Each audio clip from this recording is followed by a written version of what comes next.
With this post, I want to walk through using additional channels or map passes from Flame Premium compositing or editing in the grading portion of Flame Premium, also known as Lustre. We'll begin with this sequence, this nice BMW spot that we so graciously were able to get from Carbon Effects. And we'll use this to illustrate exactly how to do that. And even more simply, we'll take a specific shot out and use that to boil it down to just the steps that you need to make that happen. So although we have the full spot, let's go over to the timeline and match out just a specific shot. And we'll hit M on the keyboard and pull that out. And if we look at our source, it has pulled that shot out with its handles. And I'm actually going to drag that down and open it as a sequence. You can see that red tab popping up behind. From there, if we're really lucky, we have somebody on a flare or another box cutting some mats for us. And we'll grab those and just bring that straight out of the shared library and make that a reel accessible on the desktop. It's really that simple, and that's really just beautiful being able to pull one from the other. The next thing we need to do is just add a mat. So we'll say add mat. Make sure we have our thing selected, and we're going to do our hero car first. Great. Now it has a matte channel. It also has the comp turned on by default. We can see up here in our icon preview, it's already began to comp it, but we really just want to isolate it for the color correction. So we'll turn the comp bit off. And from there, we should be able to just select our matte container and open it. And here kind of unveils the secret of what really needs to be done to bring all of these matte channels in. Each separate matte channel comes in as a different version. And this is kind of a point of change from the past. Before we had tracks and layers, and now we have versions and tracks. So I know a little redundancy in name there, but it should be easy enough to remember in that every V that we need, every different matte channel we need has to be a different version. So it's V1, V2. We have 5 total, so we need 4 more, and that's easy enough to do by hitting 4 on our keypad and hitting version. Let's spin to the head and start filling in the different versions just by dropping these all down. And great, we have everything full in there. If we look at our full screen viewer and we can just click through each of the different layers, we can see what we have here. So our car first, road, and then guardrail and some lines in the road. In the end, we still want to see our footage because that's what we're going to want to grade. So let's close our matte view and actually close that, and let's get write access on our shared library for Lustre. So we'll take that, drop that down, and take our clip and put it in the shared library.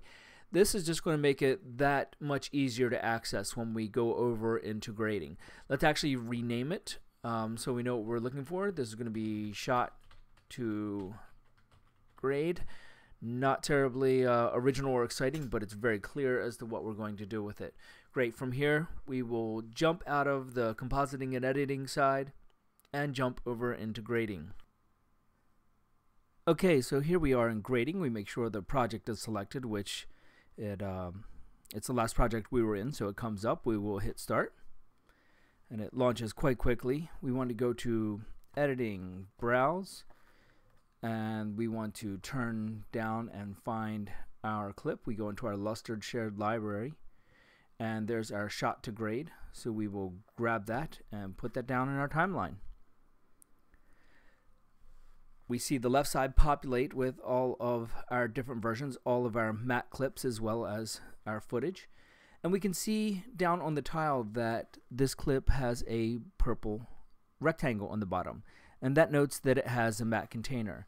And if we go into editing in timeline, we can see that the container isn't just like a grayish blue, but it's actually a purple, which also denotes that it has a matte container. And if we double click on it, we can actually see all of those different versions that we set up over in the timeline.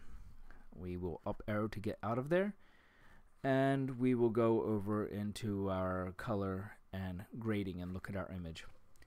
Now our image is a bit flat, which is what we would expect and what we would want, so we have the latitude to be creative in our grade.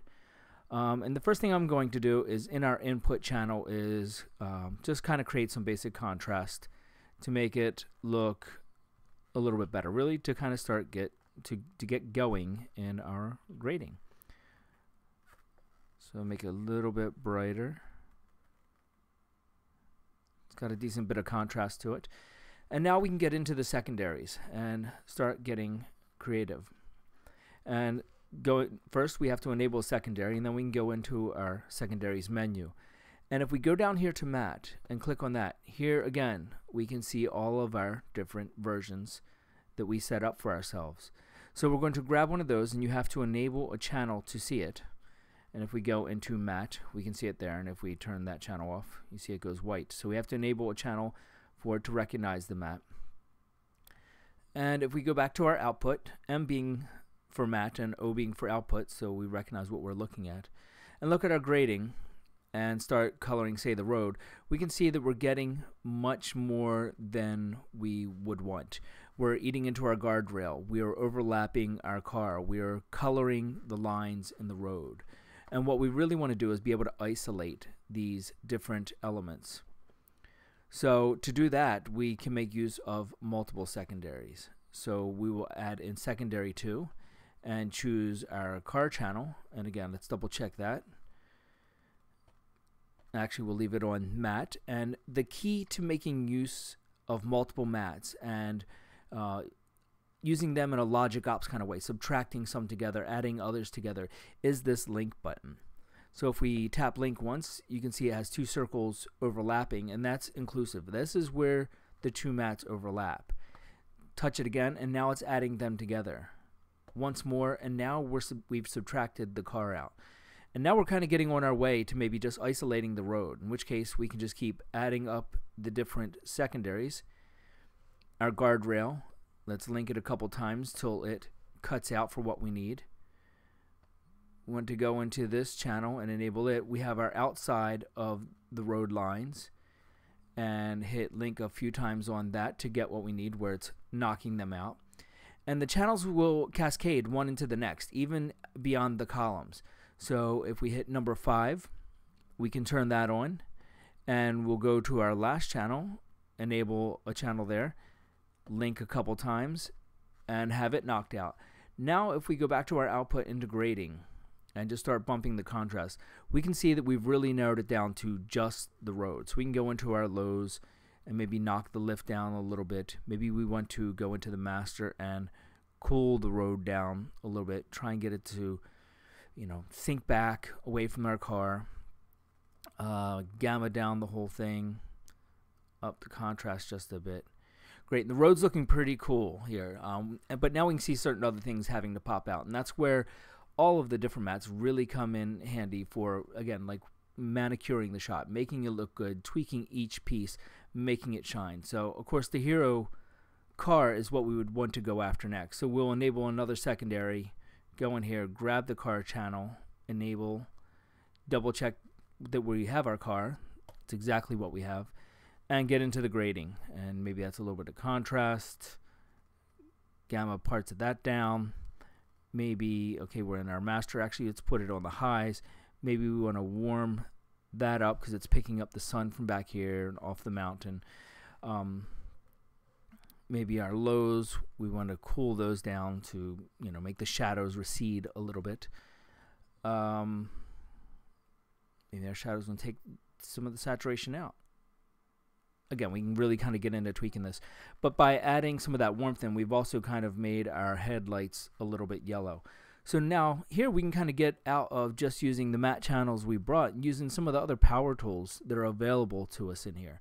So we can go to secondaries and we'll draw a shape and we'll get around this headlight. And I'll get in here and rotate a little bit for what we need. Scale for what, you know, get a little bit bigger than what we have, because I'm actually going to go in and add a little softness just so we have some fall off. Zoom in just a little bit so we see what we're doing, and I'm also going to do essentially like a Luma matte in there and get that. I'm just going to change it to HLS, make it a Luma, and really get in there, and I'm going to try and select just the really bright bits in that. And again, we can go into our matte, check that, maybe soften that, blur that a little bit, tweak our matte right there. So again, we have the circles, and that's looking pretty decent. Go into the master, drop saturation down a bit, bring up the gain, again making those headlights look really sharp, really crisp, making them, you know, look nice and powerful, so you know where you're going, so it's worth buying this car. You'll see everything in front of you, and that's looking good. You know, they have a bit of brightness, and we can kind of toggle this on and off. But our next issue that we've run into is, like all footage, it moves. Unfortunately, with our shapes in Lustre in grading, we can go over here and select shape and hit, I'm going to bring the tolerance up just in case, just a little bit, and hit track or analyze. It'll take a second, think about it, and then our shape will start moving and follow right along for what we need. And not only is it following position, but if you look closely, you can see that it's holding the shape, which means it's adjusting the scale as well.